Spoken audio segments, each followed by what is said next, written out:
Hi everybody, this is part 2 of a two-part video for replacing the clutch on a 2002 Mini Cooper non-S.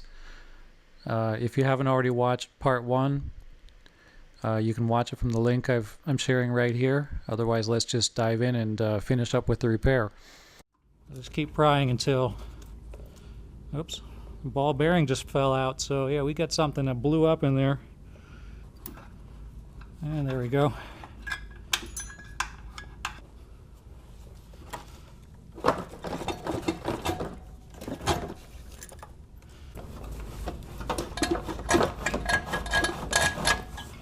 And it's off.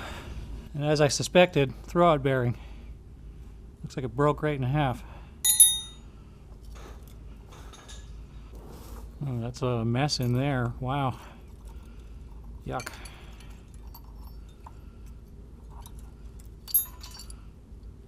I'll deal with that later.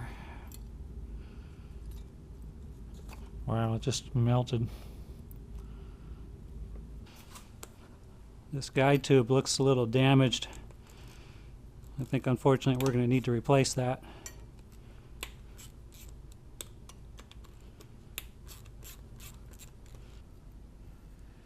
Yeah, that part looks pretty shot. We're going to go ahead and replace this piece. Alright, we'll go ahead and get this pressure plate off. This looks a little chewed up as well, but it's not that bad compared to that throwout bearing. These use a reverse Torx E8.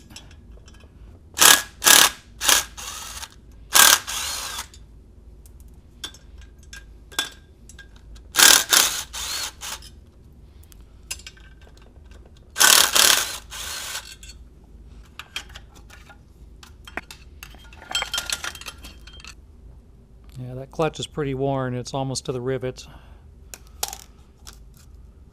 Flywheel itself doesn't look too bad. I think we can probably just roughen that up with a little bit of emery paper and call that good. There's no cracking or glazing or uneven wear surfaces. So that's good.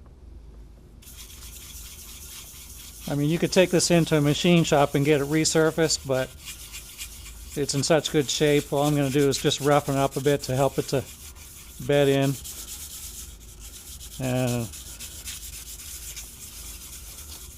I think that'll be good enough, don't you?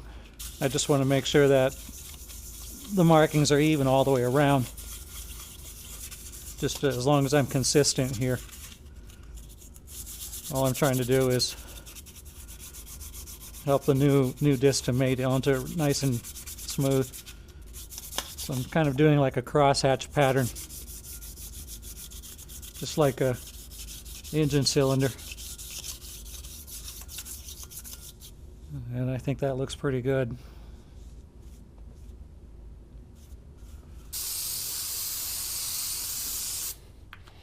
There we go, parts. Here's your throwout bearing. Nice. All the little pieces of that just kind of disintegrated into. Went all over. Yeah, you can see little chunks of it all in here. Just. And that's the thing that's scored up. Yeah, that's the guide tube here. So when it came out, it went cockeyed, and you see how this piece is actually melted. Yeah. Yeah, that's interesting because the race broke in half. It made no noise until like the second Stacy put the pedal in, and I nursed it about like 100 feet or so, and it's like, yeah, this thing's not going to move anymore. Yeah, you probably wouldn't hear or feel when it's like an engine bearing, you know, once it when it's got a good tight seal here. I mean, it can be rubbing and creating heat, but you're not going to feel it until it gets loose. And in this case, it probably didn't get loose until that happened. yeah, and then you were probably pushing with this for a little while.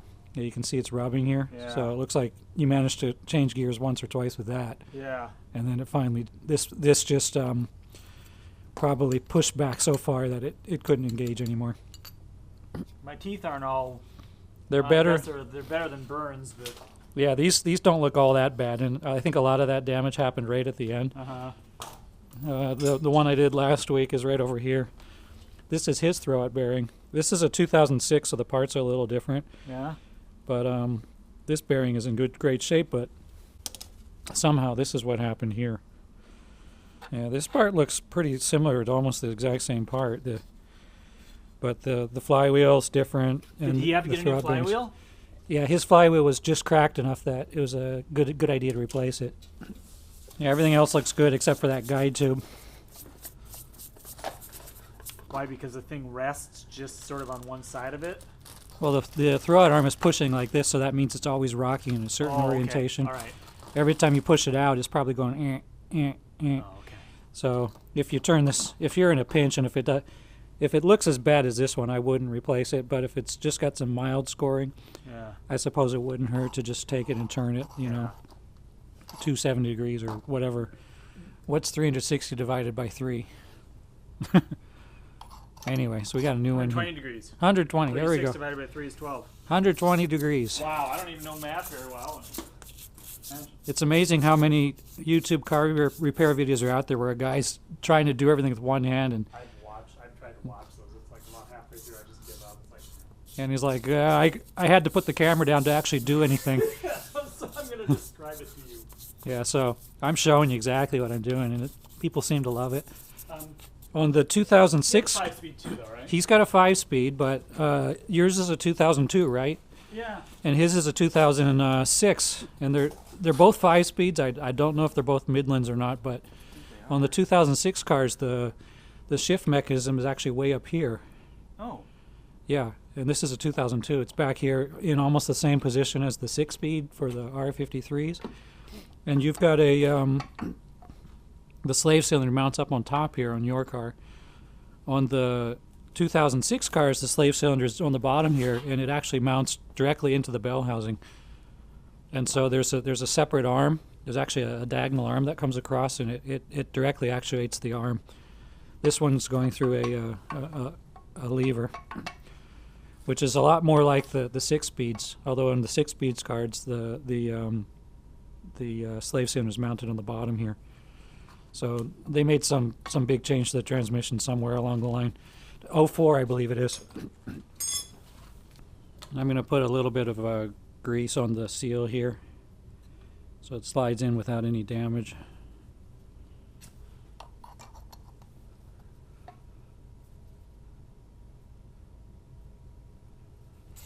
Yeah, we were lucky. The local mini dealer had this guide tube in stock. If you can't find it there, I know that Pelican Parts has it, and they can do one-day shipping. And then Way Motorworks has it as well. I'm also going to put some grease on the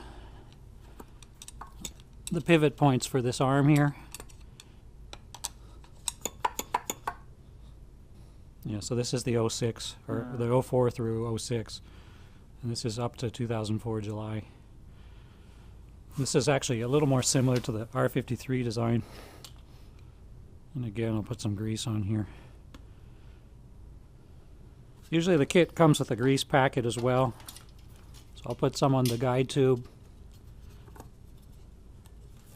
and on the splines here. Don't be shy, just put a whole bunch on there. It's not going anywhere.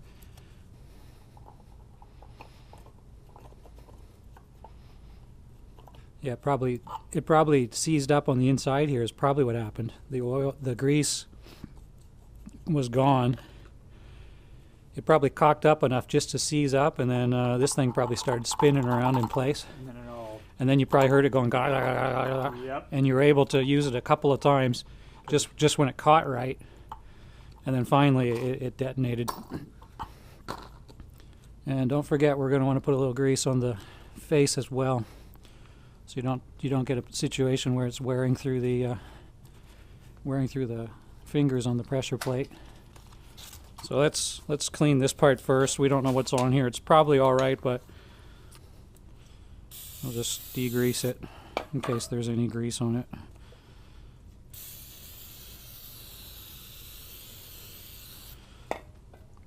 And then I'll also dry fit it here and make sure it fits, and to make sure I get a little bit of grease on the clutch plate as well as on the input shaft. Okay, so we got the pressure plate cleaned up. We'll put the clutch disc on. Sometimes it doesn't say which side is which, but pretty much always the side that sticks out more is the side that you want to go towards the transmission, because the flywheel's got bolts and things sticking out, and if you put it in backwards, it's probably going to, when you try to tighten everything down, it's going to bind up. So you want the thick side to go into this cavity here inside the pressure plate, and we'll put it on just like that. Okay, so we'll just lift everything up in place. Looks like the center hole here is the one we need to center on these dowels. I'm just going to double check to make sure I got it. Yeah, that's the right side. That's an excellent centering tool because it fits right into the fingers here. Tightly the way it should, right? Yeah, but you can see there's still some room to maneuver. Yeah. So what I'm gonna do is take these gloves off so I get a better feel. And I'm gonna feel around the edge here to see what the clearance is between the edge of the clutch disc and the pressure plate here. And I'll feel through all of the 3 access areas and get it lined up the way I like it. So we'll first just put these in just snug. Just snug enough that it'll hold everything in place without cinching down on the clutch, because I want to still be able to move the clutch around. Okay, I can just barely move that. Forgive my ignorance, but what's the deal about the centering? Shouldn't the splines on the clutch disc fit right over But you the saw output shaft? there's No like questions? there's like an 1,000th inch clearance, and when I go to put the shaft in here, if it's off by too much, I'll never get the transmission to go in. If it's off like that, it'll never fit.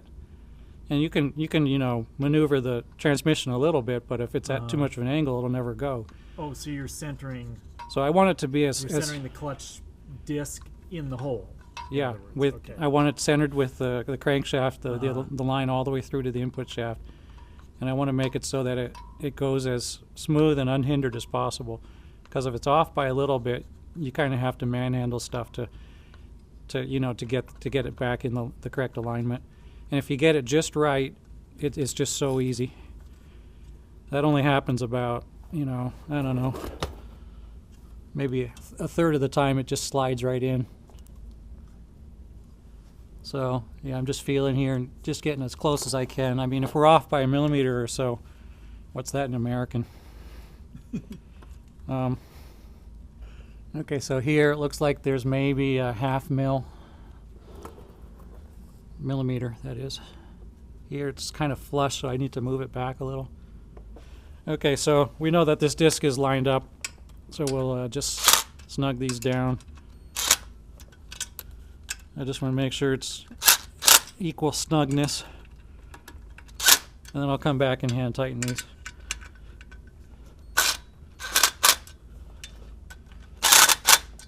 So you want to go at a perpendicular angle to the input shaft. If you turn kind of across the center here, like if I turn like this, Yeah. the whole flywheel is going to try to spin around. But if I, You're applying more torque. yeah, but if I rotate across the flywheel here, there's almost no torque being applied. What I tried last time is I actually ran a strap through, and I supported it both from underneath, and I ran a strap around the engine support bar, and that actually was real helpful for lining everything up. So I'm going to see if I can figure out a way to do that.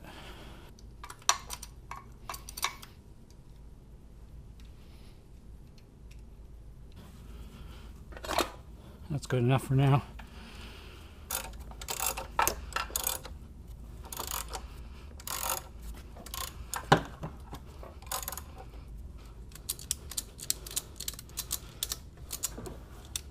That works great. It's almost at the angle we need it even. It needs to come this way more, obviously. But with two people, that should be a cinch. Basically, the strap on the top, all it's really doing is taking some of the weight off, so we're not wrestling with the full weight of the transmission. Okay, I think we need to put something in the back here to angle it forward. Okay, we're getting close. We need to rotate it a little bit as the vertical angles look pretty close. pulling it in just position that it looks like these down here looks like they're all lined up. There we go. It's on. Boy, that was easy. It's even lined up bolt-wise. We just went underneath and verified that there's nothing in the way. So we'll start putting in some of these bell housing bolts in just to hold it in place. So let's put a bottom bolt in there. Right behind you, there's some gold bolts. There we go. Put one of these top ones in. There. There we go. So now we can get this out of here.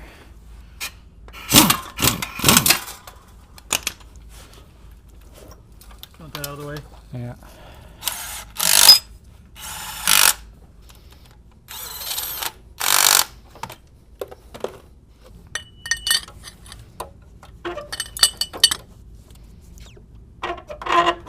Okay. All right, so all the bell housing bolts are nice and tight. All right, so I think I'll get this motor mount back on and then we can get this out of the way.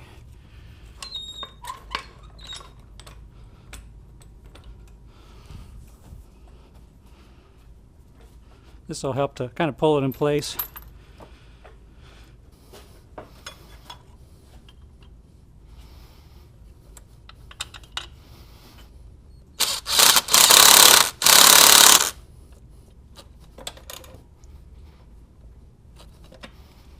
Don't need this anymore. And we take the engine out, or the jack. Oh, you take the engine out. Wait a minute. No. We'll take the floor jack out. There it is. It's back resting on its own. Wobble, wobble. We'll finish buttoning up underneath now. We'll do all this last. Oh, okay. Roll around time. Okay, axle time. Then just whack it like a hammer. Go bam. Go like that. Pull and then push like a hammer. There we go. Try again. There it goes. Whoa! So we'll do the other one. It's moving. This one is super easy because there's no circlip. Why not? Because it's actually held in by this carrier Oh, bearing. that one. Yeah. Sometimes they sell them without the bearing. You got to install it yourself. So, before we put it in, though, you want to make sure this is facing the right direction because if it flops around, you got to reverse and repeat. Oh, this looks like this boot's torn. Oh yeah, this one's torn too. So you need a set of axles. I don't have a weld.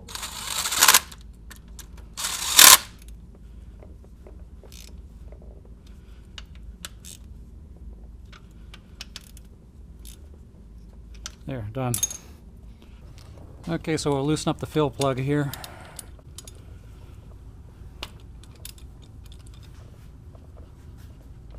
I had a longer section of hose. I don't know where it went, so we'll just use this.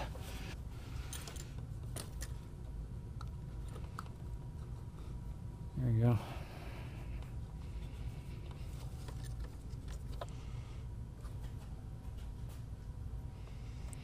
It looks like it's going to come out, but you have to remember it's draining as I'm filling it. Yes. So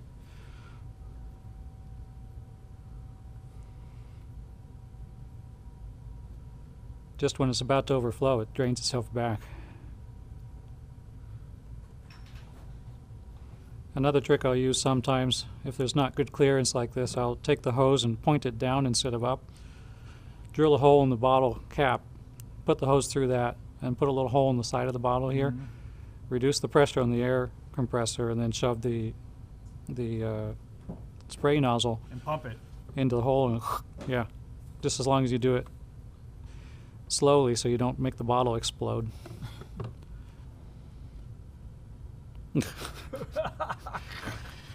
Nice little Rube Goldberg contraction Yeah. I got going here. Right on the edge for both of them. It works. Makes you pour a little slower. I could probably pour a lot faster if I wanted to live dangerously. Transmission is leaning back a little bit, so it might do a little drippy on us. I think it's perfect. I mean, it's just trickling out of the hole, so we got it right exactly where it needs to be.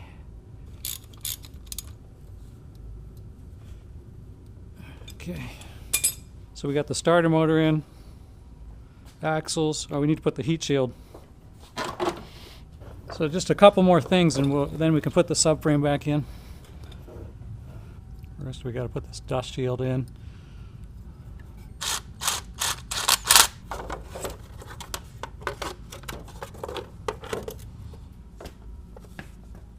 There it goes. Get it? Okay, so you're ready to put the subframe in again if you've got the heat shield on. This dust cap with the 10mm bolts that goes right behind the transmission. You got the axles in. You've refilled the oil for the transmission, and then you're pretty much ready to put the subframe back in. So let's do that. I like to kind of aim for this hole here where the crash tube used to be. That gives, so I don't have to flop this thing.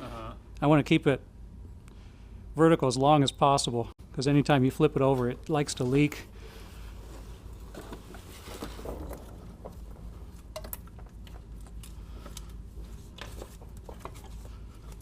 Yep.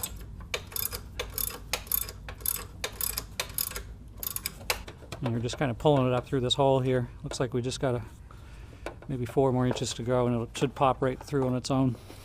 All right, we'll pause here and we'll reconnect the power steering pump.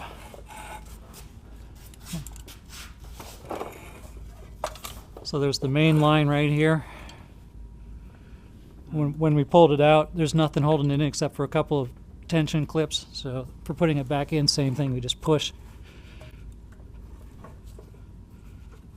And then this is the control wire that turns on the power steering pump. Put that back in. And you want to make sure the steering link here is pushed up and out of the way. Sometimes it tends to flop down, and that makes it harder to put back on. Okay, the back end went up earlier than the front end, so I'm just going to put a couple bolts here to center it.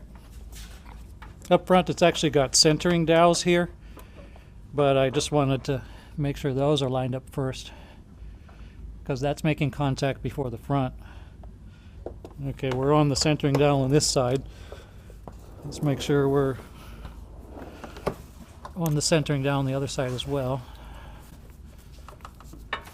Yeah, okay. Now we just keep rising until it slides in place. Okay, it's in.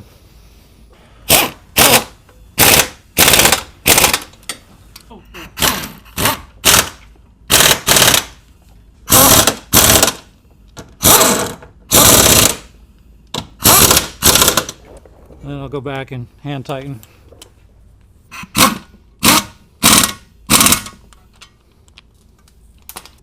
Upside down. That one's spinning, so we got to use the floor jack trick. Do you know the floor jack trick? I'm guessing you're putting pressure on it to hold it Yeah. in place. So it doesn't spin around on its own.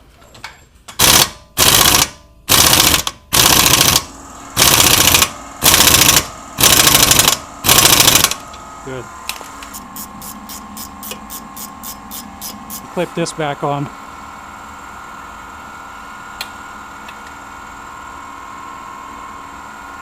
The subframe is in.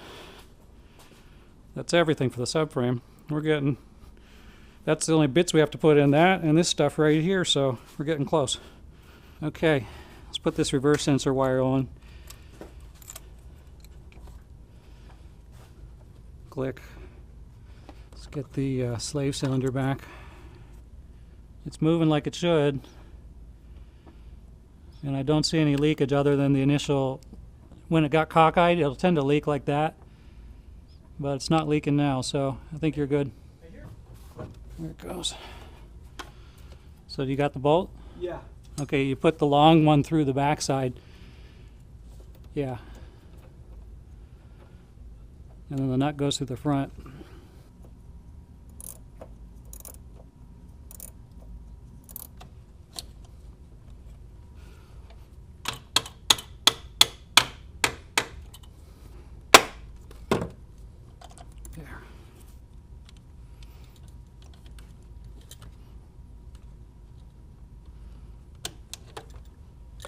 All set. Okay, we're getting very close. I think it's airbox time, or battery box time.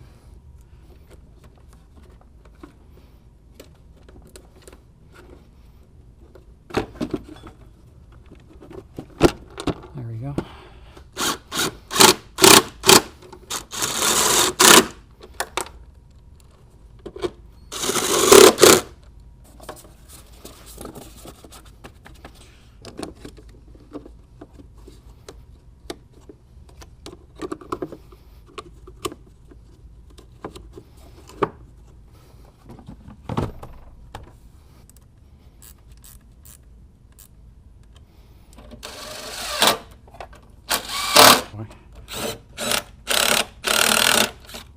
Okay, airbox.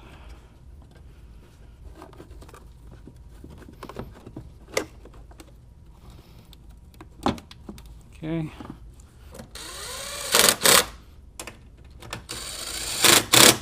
Uses those? I just use this. You go like this. Snap. Oh, okay. The trick is to use one with a sharp leading edge. That's it. All these bolts go to the front. Okay.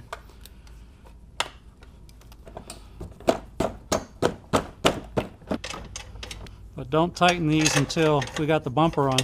Right. Alignment. It'll align itself if you do it in the right order.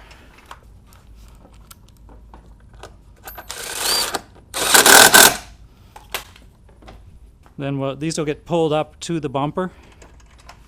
And then after it's all, when the bumper's on, we'll tighten them up, and then we'll tighten up underneath. You want just this one to go through. Okay. I just look and make sure that when I put the bolt on, it kind of covers up the dirt pattern, which was there before. Usually it does.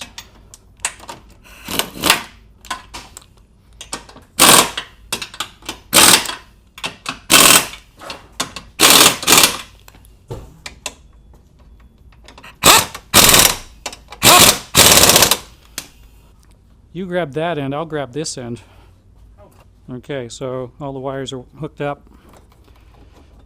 Just kind of angle the top until that goes in.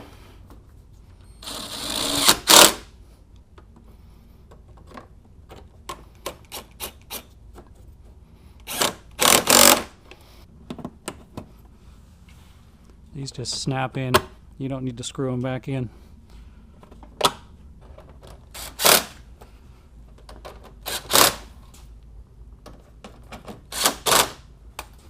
That's everything but wheels. Yeah. Hey, what do you know? No leftover bolts this time. No leftover bolts. Empty bolts by, what are these called? Empty parts tray. Oh no, I found 4 extra bolts. I wonder what these go to. Toss them. We'll just leave them off. Get the jack, I'll lower the car. No extra bolts. I hope not. I've done this job like probably 8 times now. So let's go take it for a drive and see how it feels. It moves. It's engaging way down by the floor. Yeah. That's much unlike my other clutch, probably. Yeah, it's like a new car almost. You've gone 0.2 miles on your new clutch. So that's that. We're all done.